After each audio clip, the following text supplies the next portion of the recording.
Assalamualaikum warahmatullahi wabarakatuh. Perkenalkan, nama saya Ami Hadijah Ramadhani dengan NIM J1A025074. Di sini saya akan menjelaskan mengenai ilmu ekonomi. Pembahasan saya yaitu pengertian ekonomi, ruang lingkup ekonomi, dan permasalahan ekonomi. Yang pertama ada pengertian ilmu ekonomi. Kata ekonomi diambil dari bahasa Yunani yaitu oikonomia. Oikonomia berasal dari dua kata yaitu oikos yang berarti rumah tangga dan nomos yang berarti peraturan. Dapat disimpulkan, ekonomi adalah ilmu yang mempelajari cara memenuhi kebutuhan hidup manusia dengan sumber daya yang tersedia. Seiring berjalannya waktu, kebutuhan manusia semakin banyak dan tidak terbatas. Nah, ilmu ekonomi memiliki peran yang sangat penting guna memenuhi kebutuhan hidup melalui barang atau jasa. Lalu ada pengertian ilmu ekonomi menurut para ahli. Yang pertama ada menurut Adam Smith. Menurut Adam Smith, ilmu ekonomi adalah penyelidikan tentang keadaan dan sebab adanya kekayaan negara. Yang kedua ada menurut N. Gregory Mankiw. Menurut N. Gregory Mankiw, ilmu ekonomi adalah studi tentang cara masyarakat mengelola sumber-sumber daya langka. Yang ketiga ada menurut Richard G. Lipsey. Menurut Richard G. Lipsey, ilmu ekonomi adalah ilmu yang mempelajari pemanfaatan sumber daya yang langka untuk memenuhi kebutuhan hidup yang tidak terbatas. Yang keempat ada menurut J.S. Mill. Menurut J.S. Mill, ilmu ekonomi adalah sains praktikal tentang pengeluaran dan penagihan. Yang terakhir ada menurut Albert Marshall. Menurut Albert Marshall, ilmu ekonomi adalah ilmu yang mempelajari usaha-usaha individu dalam ikatan pekerjaan dalam kehidupannya sehari-hari dan membahas kehidupan manusia yang berhubungan dengan bagaimana ia memperoleh pendapatan dan bagaimana pula ia mempergunakan pendapatan itu. Bahasan yang kedua ada ruang lingkup ilmu ekonomi. Menurut Albert Westonier dan Douglas C. Hagu, ilmu ekonomi terdiri atas ekonomi deskriptif, teori ekonomi, dan ekonomi terapan. Yang pertama ada ekonomi deskriptif. Ekonomi deskriptif adalah cabang ilmu ekonomi yang menggunakan angka, grafik, atau kurva sebagai dasar untuk menganalisis fenomena di wilayah tertentu. Hasilnya berupa data yang dapat digunakan untuk memahami situasi yang sedang terjadi. Contohnya, penerapan ekonomi deskriptif bisa kita lihat pada gambaran krisis moneter pada tahun 1998.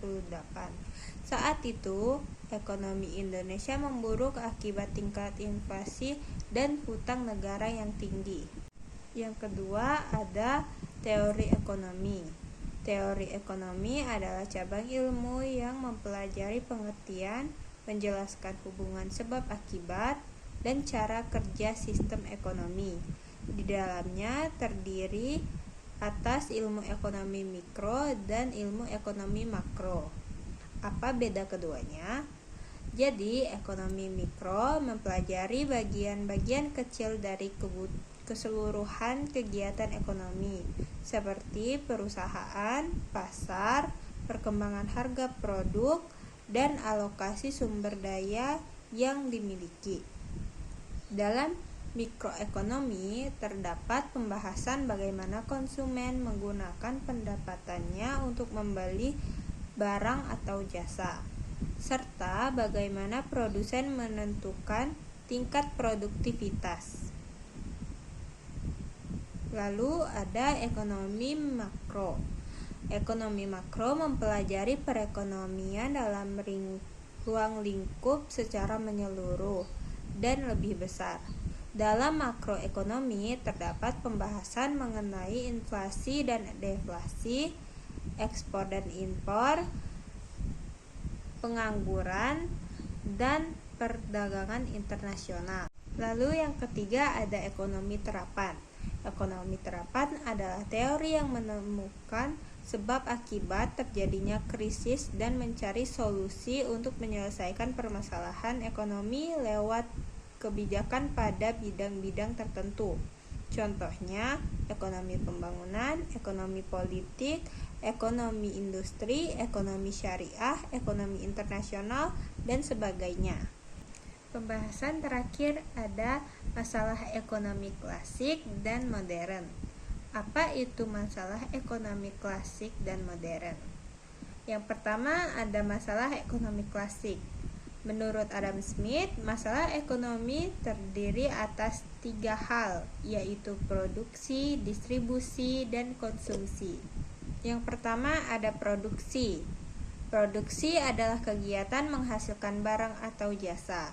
Masalah yang terjadi pada produksi bisa bermacam-macam, seperti menemukan barang apa yang akan dibuat, modal yang tersedia, bahan baku, sumber daya manusia, dan kelangkaan. Jika jumlah barang atau jasa lebih sedikit dari permintaan, maka timbul kelangkaan di pasaran. Akibatnya, harga barang atau jasa tersebut menjadi naik. Contohnya, kelangkaan minyak goreng beberapa waktu lalu membuat harganya melonjak 2 kali lipat. Yang kedua ada distribusi. Distribusi adalah kegiatan menyalurkan barang dari produsen ke konsumen. Masalah distribusi meliputi pemilihan sarana distribusi dan teknik distribusi. Pemilihan distribusi atau angkutan barang berpengaruh pada waktu tiba. Sedangkan teknik distribusi adalah upaya untuk menyalurkan barang ke konsumen dengan pengemasan yang baik. Yang terakhir ada konsumsi. Konsumsi adalah kegiatan mengonsumsi barang atau jasa. Masalah yang timbul di dalamnya meliputi apakah produk tersebut dapat digunakan dengan baik atau justru barang terbuang karena harganya yang terlampau mahal. Lalu ada masalah ekonomi modern. Sama seperti klasik, terdapat 3 masalah perekonomian modern.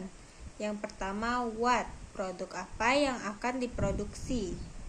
Produsen harus menentukan barang atau jasa apa yang akan diproduksi. Apakah barang atau jasa tersebut dapat memenuhi kebutuhan masyarakat, serta jumlah produk yang akan dijual ke pasaran. Yang kedua ada how. Bagaimana cara memproduksi produk? Masalah ekonomi modern yang kedua yaitu teknik untuk menghasilkan barang atau jasa. Memilih bahan baku, mempekerjakan pegawai, menemukan metode yang cocok untuk mengolah bahan baku, proses pengemasan, hingga pengiriman. Dan yang terakhir ada to whom. Untuk siapa barang atau jasa diproduksi. Terakhir, menentukan siapa yang akan mengonsumsi produk. Hal ini bisa dilihat dari karakter, usia, domisili, pekerjaan, status sosial, dan pendapatan masyarakat. Itu dia pembahasan singkat mengenai pengertian, ruang lingkup, dan permasalahan yang ada di ilmu ekonomi. Sekian penjelasan dari saya, mohon maaf jika ada salah. Semoga apa yang saya sampaikan berguna untuk kita semua. Saya akhiri, wassalamualaikum warahmatullahi wabarakatuh.